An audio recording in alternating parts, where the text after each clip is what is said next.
Halo juga, ada yang bisa saya bantu? Beri aku puisi.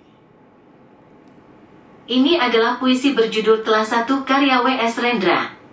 Gelisahmu adalah gelisahku, berjalanlah kita bergandengan dalam hidup yang nyata dan kita cintai.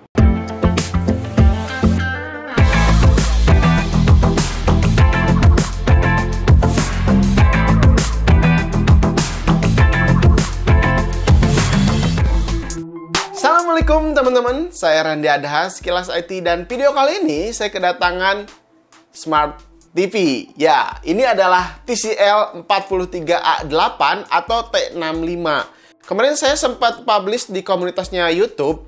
Terus saya nanya nih, teman-teman, apakah ada yang mau ditanyakan tentang si TCL yang punya resolusi 4K ini? Nah, jadi di video kali ini saya akan bahas apa sih kelebihannya Smart TV ini dibandingkan dengan TV biasa. Terus fitur apa aja sih yang dihadirkan pada si TCL 43A8 ini? Nah, makanya simak terus videonya, oke? Let's go!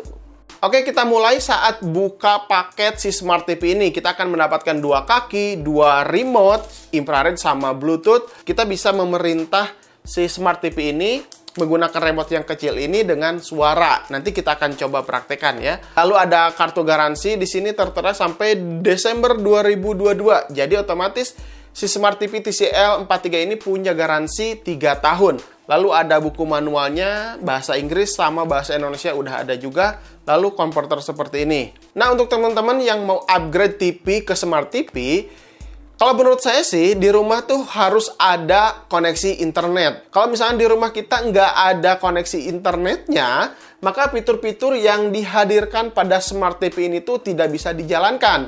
Karena beberapa fitur di sini tuh hampir semuanya menggunakan koneksi internet. Nah, seperti itu. Kecuali kalau misalnya kalian buat nonton TV digital aja. Smart TV ini juga bisa digunakan untuk nonton TV digital karena di belakangnya juga udah disediakan port untuk antena. Selain itu ada dua port HDMI, Ethernet RJ45, antena digital, optical audio, USB 2.2, RCA, dan earphone atau speaker out. Ketika kita nyalakan TV ini, kita harus setting dulu beberapa settingan simple sih, nggak ribet-ribet. Kita tinggal next aja, lalu setelah selesai semuanya, lebih baik kalian upgrade versinya. Karena ketika saya kemarin buka atau pasang si Smart TV ini, ternyata ada beberapa fitur yang tidak bisa dijalankan. Tetapi setelah update versi, semuanya bisa dilakukan. Jadi otomatis kalau misalkan si Smart TV ini udah ditancapkan ke internet, jadi si versinya ini bakalan otomatis ke pembaharuan terupdate-nya. Nah, seperti itu. Oke, Smart TV TCL A8 ini didukung oleh Google Assistant dan telah certified by Google Android TV. Kita akan coba ya fitur ini. Fitur ini istimewa sepertinya. Kalau di remote, kita tinggal pijit aja lambang yang warna-warni ini. Google, carikan Indomaret terdekat. Saya menemukan beberapa lokasi Indomaret di dekat Anda. Yang pertama yaitu Indomaret Jalan Jelegong nomor 81, Jelegong, Bandung. Buka YouTube Sekilas IT. Nah, dia kan udah langsung otomatis ngebuka aplikasi dengan sesuai perintah kita gitu. Terus kita coba lagi ya. Cuaca hari ini di Ranca Ekek. Saat ini suhu di Ranca Ekek 27 derajat dan cerah. Hari ini akan sebagian besar cerah dengan suhu tertinggi 29 derajat dan terendah 18 derajat. Oke, mantap kan? Nah, yang keduanya juga aplikasinya ada IQ IY. Nah, Iki yang hijau ini. Nah, ini juga sama, aplikasi ini juga udah ada banyak banget film, terus ada komedi, terus ada variety show, anime, film, drama, pokoknya di sini banyak banget. Karena kalau misalkan di sininya ada logo VIP, maka si film tersebut hanya bisa dinikmati ketika kita berlangganan VIP. Tapi kalau misalkan yang nggak ada logonya, kita bisa juga menikmati filmnya, namun dengan resolusi 720 piksel saja. Tidak bisa resolusi 1080p ke atas gitu. Nah, makanya kalau misalnya kita pengen mengaktifkan atau nonton resolusi tinggi, kita tinggal berlangganan aja. Nah, berbeda ketika kita pengen nonton film di Netflix. Kalau di Netflix kan semua filmnya kita harus berlangganan dulu atau kita beli dulu, baru kita bisa nonton si film tersebut. Nah, itu beberapa fitur yang menurut saya bakalan menarik untuk disuguhkan kepada keluarga. Nah, saya lihat di AIDA 64 speknya ini menggunakan prosesor 4-core ARM Cortex A55 1,1 GHz dengan GPU ARM Mali 470MP dengan refresh rate 60 Hz. Semua ini dibalut sama Android 9.0 atau Pie dengan RAM 2 GB dan storage internalnya 12 GB. Jadi bisa memainkan beberapa game Android yang ringan aja. Ketika mau install game biasanya ada pemberitahuan apakah ini support dengan Smart TV atau tidak. Ya seperti Mobile Legends, PUBG tentunya itu tidak bisa. Jadi jangan harap berlebihan ya. Menggunakan remote atau kita juga bisa menggunakan gamepad. Gamepadnya bisa diinstal di smartphone. Nah, jadi kita bisa seperti main aja gitu di handphonenya. Nah, seperti ini.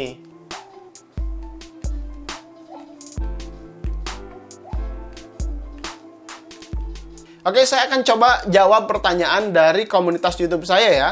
Terima kasih teman-teman, karena banyak banget pertanyaan, jadi saya akan rangkum aja ya.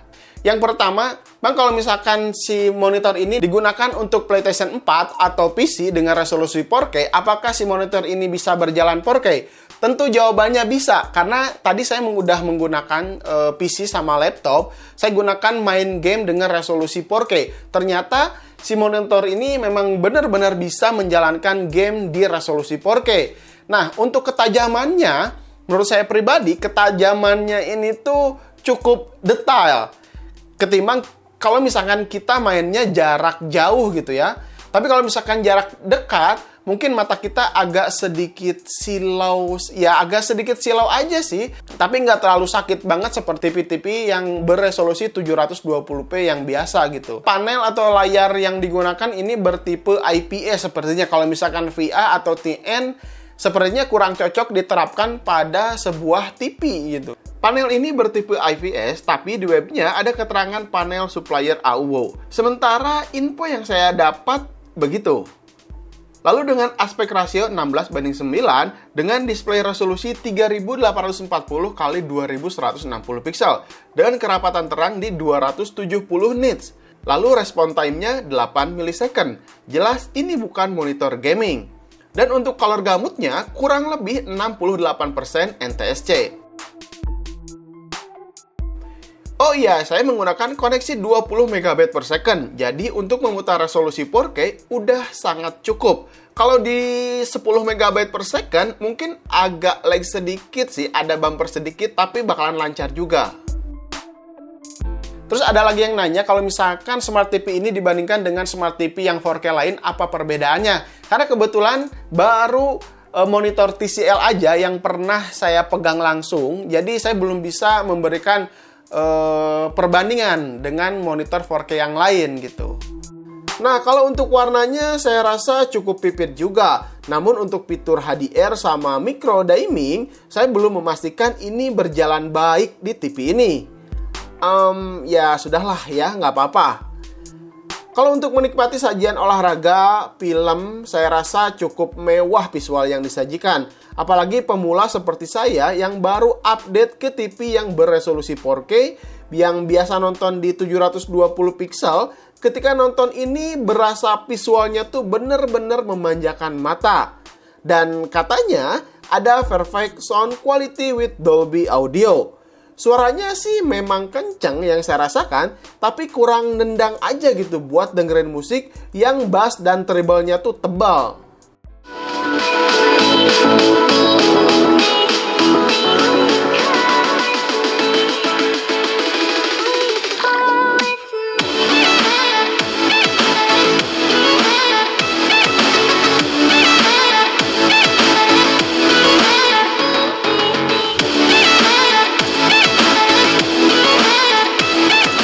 This is Dolby Atmos. The number of speakers around you no longer matters. Because this is the world's first object-based cinematic audio. With powerful moving audio that transcends from channels to moving around you with pinpoint accuracy. Nah, yang paling banyak di sini yang nanyain harganya. Bang, harganya berapa? Di Lazada sedang ada flash sale seharga 3,2 juta setelah video ini publish. Harga normalnya 3,5 jutaan. Dan pada tanggal 7-9 Juli ada voucher 100k dan kesempatan memenangkan hadiah menarik lainnya. Info lengkap cek deskripsi, catat tanggal dan waktunya. Atau kalau misalkan beberapa bulan ke depan atau beberapa tahun ke depan mungkin harganya bakalan berubah gitu. Nanti kalian tinggal cek aja di kolom deskripsi, saya akan simpan beberapa e-commerce dengan harga-harga terupdate. Nah, seperti itu. Jadi ada beberapa poin yang mungkin kalian harus tahu dulu gitu sebelum membeli Smart TV ini. Pertama, kalau misalkan kalian beli Smart TV, pastikan dulu di rumah kalian udah ada jaringan internet untuk bisa melakukan atau bisa menikmati semua fitur-fitur yang disajikan pada Smart TV ini. Nah, yang keduanya, si Smart TV ini tuh punya konsumsi daya up to 80 watt. Ketika 80 watt ini tercapai, si monitor ini dalam keadaan menjalankan resolusi 4K-nya. Tadi saya coba ketika main game, jadi saya dari laptop colok ke si Smart TV ini menggunakan HDMI 2.0, ternyata si Smart TV ini tuh berjalan di konsumsi daya 74-76 watt. Tapi kalau misalkan kita lagi nonton YouTube, nonton video dari aplikasi yang ada di dalam Smart TV ini, hanya berkisar di 40-50 watt saja. Bahan yang digunakan dari sininya juga memang berbahan plastik semua, namun ya terlihat lebih kokoh tuh karena warna-warna yang dihadirkan di sini kayak silver sama hitam, jadi terlihat lebih kokoh aja gitu. Tapi kalau misalkan dipegang seperti ini, ya biasa aja sih menurut saya ya. Kalau misalnya kalian punya pendapat lain tentang Smart TV TCL 43A8 ini atau TV-TV yang lain, boleh tinggalkan saja di kolom komentar. Supaya teman-teman yang lain juga bisa tahu apa sih kelebihan sama kekurangan Smart TV TCL ini. Nah, seperti itu.